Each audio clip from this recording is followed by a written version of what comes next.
Hello there, my name is Donna Williams and I'm going to talk about facilitated communication and facilitated activities. So to give you a bit of history about why I support facilitated communication, I would like to talk a little bit about what it was like for me in late childhood. I was somebody who had developed chronic involuntary avoidance, diversion and retaliation responses. And what this meant was that when people used my name, they got no response. When people asked a question, they got no response. If they kept pushing, often they would get a response that was completely unreliable. It would be related to anything else but what they were asking. And if they got a retaliation response, they got no when I meant to say yes. They got yes when I meant to say no. Exposure anxiety isn't really the same as oppositional defiance disorder, which is basically just the retaliation side. With exposure anxiety, it's a chronic sort of freeze, fight, flight, self-defense mechanism gone mad, that by the time the person is in late childhood, it's very, very hard for them to outwit or get in first before exposure anxiety has responded on their behalf. And that might mean that they have they're having actions that self-sabotage.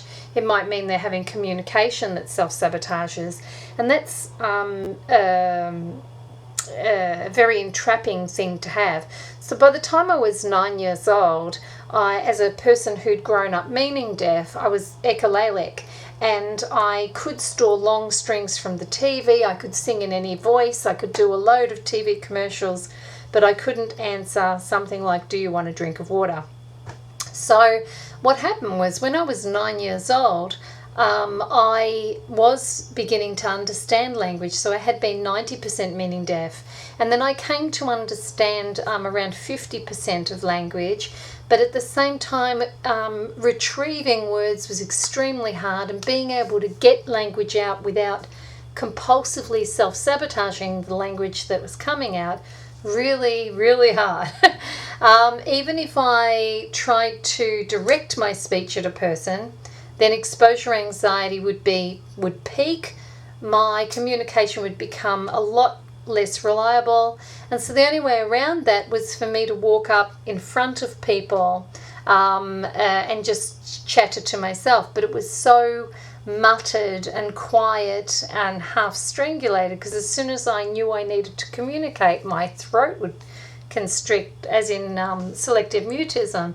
On top of this, if I managed to get something out, chances were that it would have nothing to do with what I meant to say, or actually be the opposite to what I meant to say. So it was a very hard thing to dare to communicate.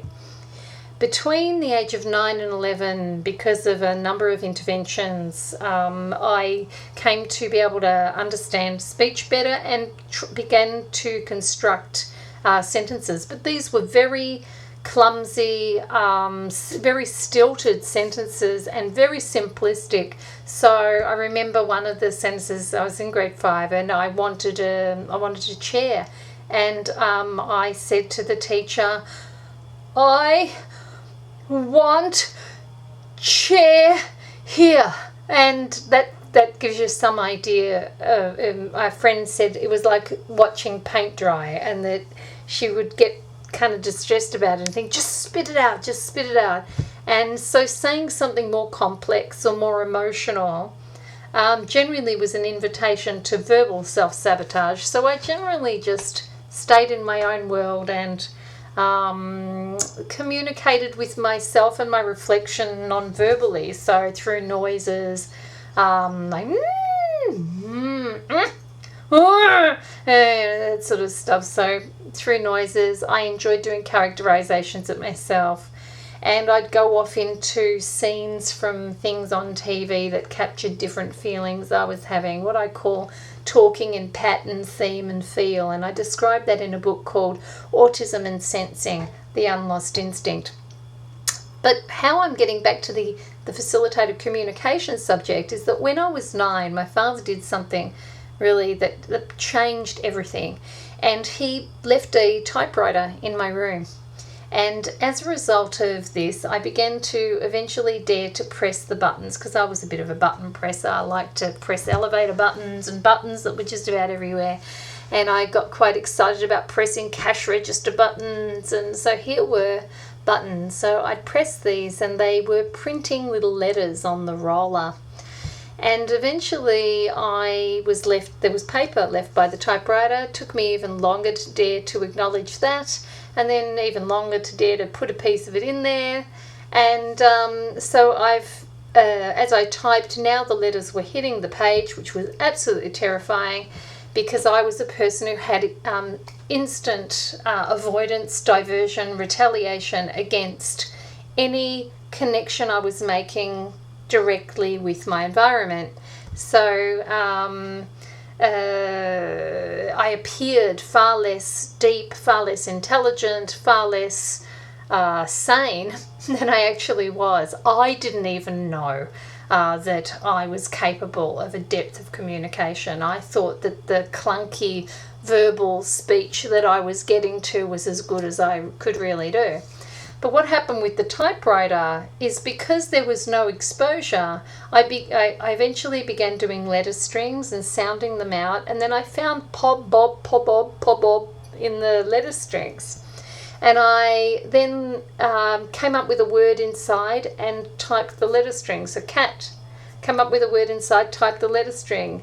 Came up with it, and I made a list of words. And then those words were evoking feelings in me. And because I don't think in pictures. Growing up meaning blind, I don't see a picture of a cat. I don't see a picture of anything that I was typing.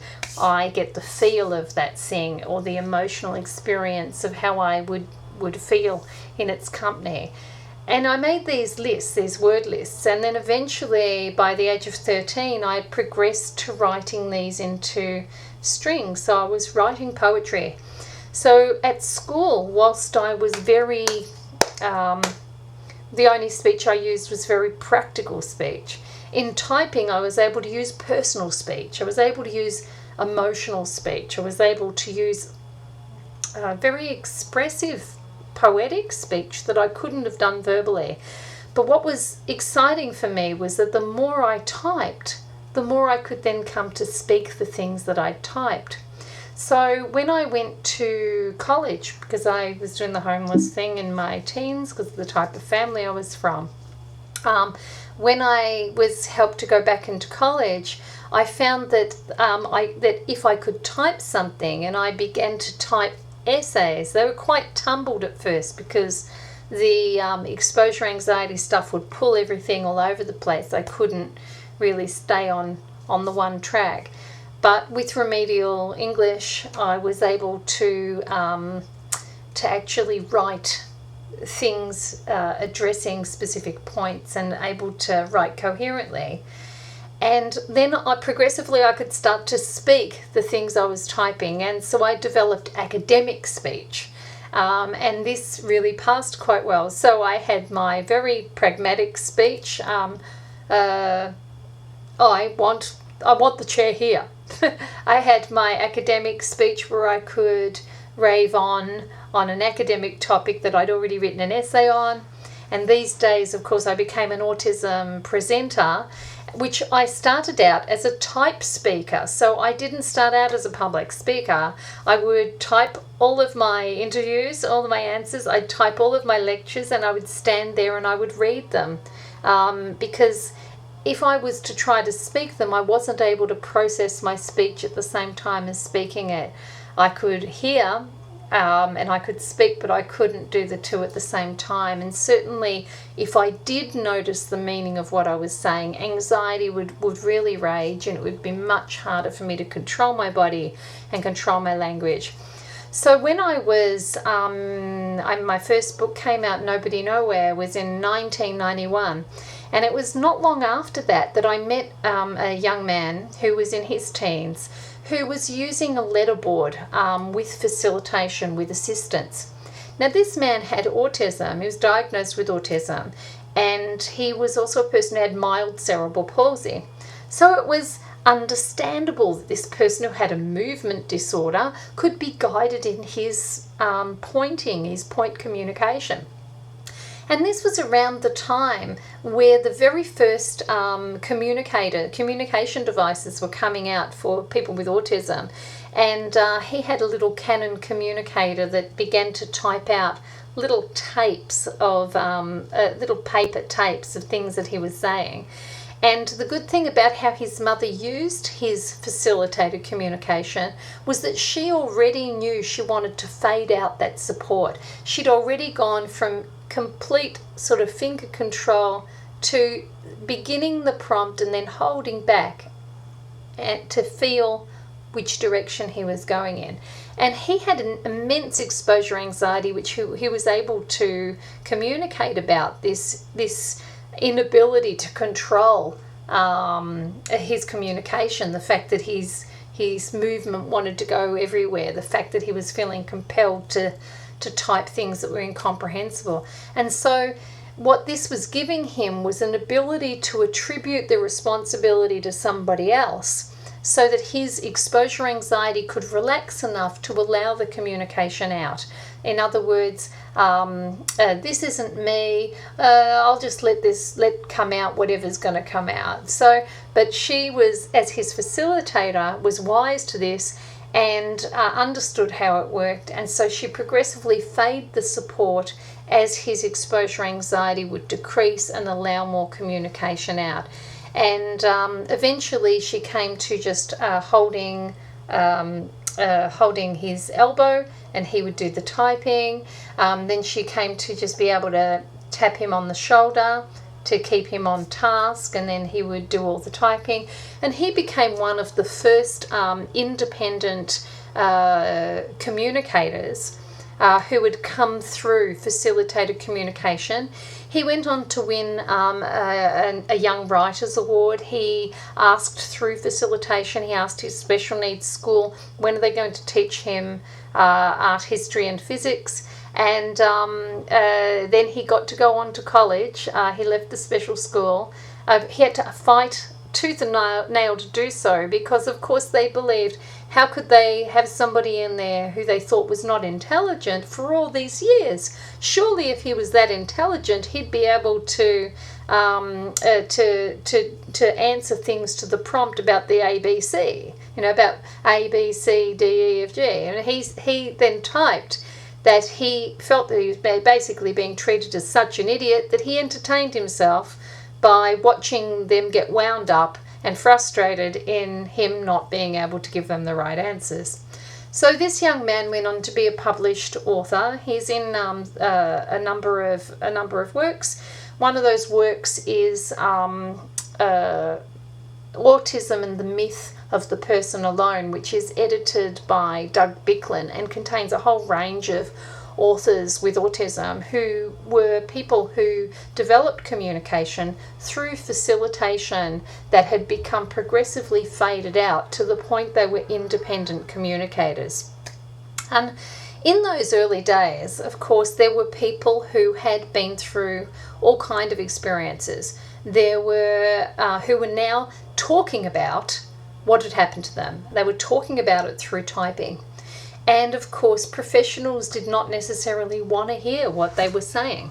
They were saying things like, I have been restrained by, a whole bunch of teachers at my school. I've been pinned down on the floor. I have been terrified for my life. They were saying things like, I've been living with abuse. Can you help me? And so this upset people because they didn't want to believe that anyone with autism could be abused in a school, in a residential setting.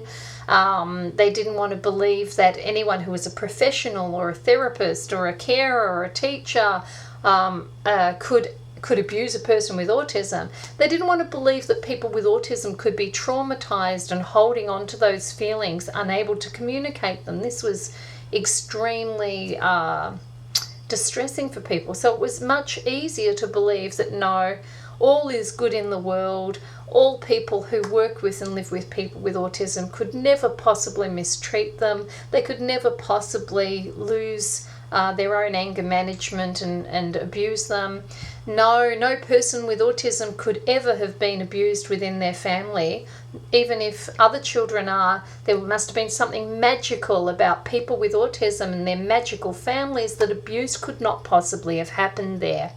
There was also the idea that people with autism surely were not affected by abuse because they were autistic. So if they didn't register the standard reactions to abuse, therefore they didn't feel it. So how could they possibly type about it? So that whole thing about avoidance, diversion, retaliation against expressing your own emotions and being able to get into your communication was actually one of the very reasons that people used as the evidence that their typed communication couldn't be their own. So what happened was, for a long time people were quite afraid to try facilitated communication with their children. Some people persisted with it, and some of the cases of claimed abuse did go to court, and sometimes people were charged. Other times, those people had their communication devices and letterboards removed from them, because it was then claimed by the people who'd been accused that they were actually being manipulated, and therefore the best thing to do for them is to remove them from the person who's doing the facilitation for them and remove their communication devices so they can't be used or manipulated into saying things that didn't happen. So is it possible that a person with autism could exaggerate? Why not? Is it possible a person with autism could lie?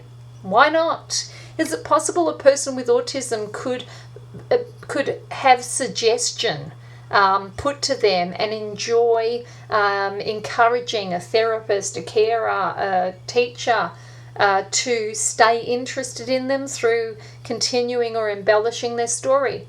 Why not? Is it true that some people with autism may just have been abused? Why not? So the problem was, of course, that the people who had the power were the verbal people and the people in charge. So instead of accepting that there was a wide range of situations going on, including that sometimes there may have been carers who were so overexcited about the idea that they were the great, facilitator, or that so certain that this person had ability, that maybe they were doing too much prompting, and they weren't facilitating in a way that allowed both the communicator to get their communication out and them to not overly influence the communication. But to take away everyone's communication devices, to slam all facilitated communication as invalid if it happened with someone with autism, whilst still supporting its use in the field of cerebral palsy, as long as they could prove that those people with cerebral palsy were intelligent. Obviously, a huge hypocrisy. I would go so far as to say a social crime that got committed against so many people with autism, until we came to understand that people could actually appear less intelligent, less sane, less capable than they actually were. And that autism itself could sometimes contain mechanisms that made people have tics. For example, I've had some tics that, are like this. What? Like the face stretching stuff, and the hair flicking stuff, this sort of constant thing. It makes you look crazy. So if you've got funny noises and little verbal tics and singular strings from TV and funny movements, and you're trying to communicate, no wonder people look and think, no, that person's obviously nuts, or they're backward, because otherwise they'd control themselves. Well, Tourette's is an involuntary movement disorder. It's obviously it's not a situation where you are able to easily control yourself. There will be people with extreme OCD who are compelled to have to tap things or do a certain chant over and over. who, if you're doing communication with them, they will have a whole lot of behavior that will be very confusing and make them look like a person whose communication is obviously not valid. But if you understand OCD and that it's an involuntary compulsive disorder, and that it happens to people with all kinds of intelligence, and that they're not necessarily crazy even though they have a compulsive disorder, then you realize the crazy person is probably the one making the judgments. There are people who have stereotypies. These are involuntary physical behaviours that a person may have had since early childhood. They're often associated with seizural activity, but they can mean that whilst the person's communicating, they may appear to be uninterested in what they're doing. They may have this sort of sideways looking stuff that's associated with visual perceptual disorders. It also happens with exposure anxiety, the inability to dare to look at what you're doing, but also with visual perceptual disorders. By looking over there, people who normally have visual fragmentation can often see things far more as a whole by tuning out an amount of incoming information by looking away rather than at the target. And so people drew on that too. They couldn't possibly be typing. See, they're looking off to the side. They're not even looking at the keyboard. And yet for some of these people, when they did look at the keyboard, it just seemed like a big overwhelming jumble because they generally see things in bits. Or if they had exposure anxiety, looking at the keyboard could bring out a whole lot more involuntary avoidance, diversion, retaliation responses. And so then people would use that as evidence against them that it couldn't possibly have been their communication. So obviously a lot of ignorance and a lot of projection going on to the people who have the types of conditions that those making the judgments have never actually lived with. So some of the other things that can happen with people who are communicating via FC is that when you ask them verbally, they may obviously be unable to speak at all, may just make noises, or may be incontinent. They may have things that we tend to judge as meaning they are backward. Well, who says they're backward just because they're incontinent? They may be completely dissociated from their body. And a lot of people with autism from very young give up their hands. They give up that relationship to their body, especially if a carer is taking over and doing everything for them. And especially if they had something like dependent personality disorder, where it was very frightening for them to take independent action. That the more independent action they took, the more afraid they felt that they would lose the carer, that the carer would go on to just have an independent life. And so once you have these people in adulthood who still have behaviours associated with those issues, such as incontinence, for example, then projecting onto what essentially is a personality disorder issue, or maybe about dissociation from the body, chronic dissociation from the body, or maybe about exposure anxiety and the inability to dare use the toilet. There's also bladder shyness and bowel shyness, where the person actually can't connect to their body as soon as they know someone else can hear or see or smell what they've done. That doesn't mean that was a stupid person. It doesn't mean that was a retarded person. And yet if this happened to someone with selective mutism or speech aphasia, or who was echolalic and didn't have functional verbal speech, the assumption was surely they can't use typed communication. Now, typed communication is actually simpler for a whole load of reasons. It doesn't involve the interpersonal sense of exposure that verbal speech does. It doesn't involve having to find the muscles, connect with the mind, and monitor the feedback, adjust, balance a sense of self and a sense of other, a whole lot of mechanisms that are not there when you're typing. That can be really difficult for someone with a significant information processing disorder who simultaneously is tackling anxiety or compulsive disorders.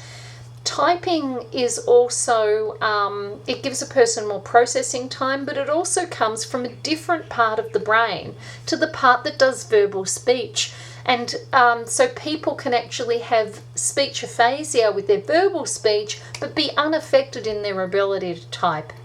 That doesn't mean all people can use typed communication. There are some disabilities, like there's one called alexia. It means the inability to perceive print with meaning.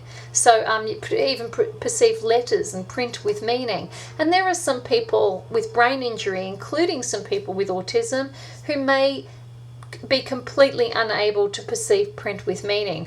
But if they've ever gone into McDonald's and known that's where you get food, chances are when they look up and read that word, they know that means burgers. So if somebody even has that level, or Safeway, and they know that means trolleys and shopping, if they even have that level of awareness of the association between a logo and an experience, who says that they haven't been able to read? And a lot of people using facilitated communication, they scan read, they flip pages very quickly, they'll even read the book upside down, as many dyslexic people can. And I have something called visual verbal agnosia, which is the meaning deafness equivalent of reading. It means I could read long strings of information and really struggle to put meaning to what I was reading. I found strategies to overcome a lot of that, not all of that, in adulthood. But if you imagine someone like me in late childhood who could memorize books and reel them off, but couldn't understand even a simple story, and couldn't read a simple story with meaning, of course the assumption would be, well, if you can't read with meaning, surely you can't type. Well, excuse me, does that mean that a person who's dyslexic and can't read because of dyslexia couldn't possibly type a sentence? I think that's a ridiculous assumption. Just because you're a reader doesn't make you a writer. Just because you're a writer doesn't make you a reader. So where we got that simplistic and damaging projection, I don't know. So we've had in the last 10 years a lot of really exciting advancement in the field of facilitated communication, and that's the development of a lot of augmented communication devices. And these are ones that are little portable handheld communication devices that had a voice for them, so people could now type and then press the enter button and it would speak their sentence for them. They were effectively being given a voice. But a lot of speech therapists refused to introduce people with autism to these devices. They believed that surely if they gave them this, they wouldn't speak. So they continued to just give them PEX cards and leave them relying on them. This was, to me, one of the most incredibly ignorant things, because I grew up meaning blind. I couldn't see a whole cat. I got the ears, lost the head, got the body, lost the legs, got the tail, lost the rest of the cat. So where's my picture of a cat in my head? So what, you're going to get me to use cards that have visual symbols that represent things that I can't internally mentalize as a whole? And that's okay, because that's, that's better than giving that person the possibility of constructing words, constructing sentences through typed communication. What's the big taboo? Oh my goodness, don't teach them sign or they'll never speak. Wrong. They've actually found that if you teach people gestural signing, that it actually augments their ability to retrieve speech. And this is one of the strategies that I use as well. If you teach them to use typed communication, they'll never speak.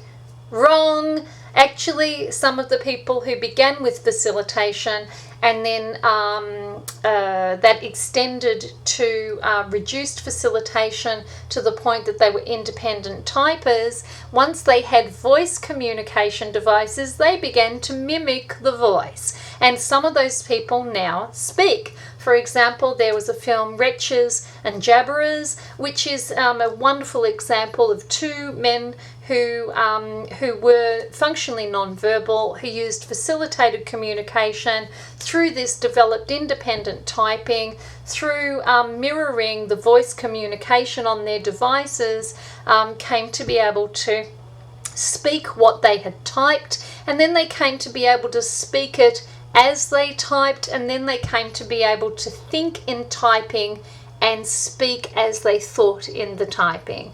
So again, wrong. I think that when we look at how much damage we might be doing by presuming that people with autism just might be capable, why don't we take a look at the amount of damage that professionals can do by presuming that people with autism must be incapable. What we have today is, of course, the iPad. And thanks to people like Sue Rubin hitting the Oscars with the film Autism is a World, we've actually seen people with autism using communication devices who have progressed into independent typing, and alongside of it have developed some level of verbal communication. Some have, some haven't. That's to be expected. People with speech aphasia can sometimes develop some level of verbal communication and sometimes can't. But depriving people of communication alternatives as some archaic idea that by making them desperate enough they will develop speech is actually one of the most retarded things that I have ever heard. So I do get angry and passionate about this subject because I think of where I might be if I hadn't been left that typewriter. And I think about the fact that many people with autism continued not just to not have functional language in late childhood, but into their 20s, their 30s and older. And I want those people to have those opportunities. So these days we have things like the iPad. We have companies which directly demonstrate the usefulness of this for people with autism. And finally, we have people beginning to acknowledge that people with autism might find these useful at school. That people with dysgraphia who really struggle to handwrite and get so distressed about not being able to think and write at the same time that they develop school phobia, they find their writing so hideous, they deal with bullying because other people can't read their stuff. Wow, if they had cerebral palsy, we'd give them a communication device so that they could actually do their typed communication. But no, because they've got autism with dysgraphia, we couldn't possibly give them the possibility they can type their work at school. Well, these days we do. And the same thing is now happening with people who don't have verbal communication. The speech therapists are beginning to come on board with things like augmented communication devices and are using them to help people become interested in communication, stay interested in communication, and to help join people through what is now an accepted social medium. So I hope that this has been helpful. If you want to get started in facilitated communication, you can do a YouTube search. I would suggest looking at the work of Carly Fleischman. Carly Fleischman is an amazing young woman who progressed through facilitated communication to some level of independent typing. You can look at the work of that's in Wretches and Jabberers, the film. You can look at the work of Sue Rubin in Autism is a World. There's a wonderful book by Doug Bicklin called Autism and the Myth of the Person Alone, which is a wonderful collection of works by people who are functionally nonverbal, who came through FC to be able to demonstrate a level of independent typing. And I would suggest that rather than starting with what are now the fairly archaic conspiracy sites that are out there in the community. Start with some real obvious visual examples of real people actually using this who have progressed unquestionably through facilitation to independent typing. And once you've done this, ask yourself, what have you got to lose? I have worked with a family for the last, it's about 8 years, who had an adult son who had very little functional verbal communication. And one of the motivations for this video is because I like to support people like him. I did encourage the family to consider facilitated communication. And at first, of course, they were anxious about this because they'd heard all the controversy. They didn't want to be giving false hope or seem to be people who believed in something that he wasn't capable of. He didn't show the ability to read with meaning. He obviously had a really significant language processing disorder. So the assumption was, well, maybe he can't do this. Maybe he's not capable of typed communication. Well, that person is now a couple of years older, and through facilitated communication, he's now able to make friendships, have conversation. He's started to be able to email, and he can talk about his feelings now, or he's beginning to. He can ask questions that he's never been able to ask. He can tell people about his emotions, his feelings of appreciation. He can talk about boredom. And the thing is that his situation I have seen over and over and over again in my work as an autism consultant since 1996. So I would urge people to look at the positive and unquestionable examples of the use of facilitated communication in nonverbal people. And I have also for a long time promoted facilitated actions. So where somebody has dissociated from their hands or doesn't dress and turns themselves into a doll to get you to take over. I've talked about working from the side, not in front of them. I've talked about doing hand over hand actions slowly and then fading that facilitation so that they progressively get into their own body. I've talked about the necessity to not wave what they've done in their face and trigger exposure anxiety that will then come back into even more learned helplessness. And through these type of strategies and through also hand over hand training in gestural communication, I've seen people who used to not have the use of their body, they used to not do their own toileting, open their own doors, dress themselves, feed themselves, do their own hair brushing, teeth brushing, and didn't have any signing. I've seen people who developed all of the above.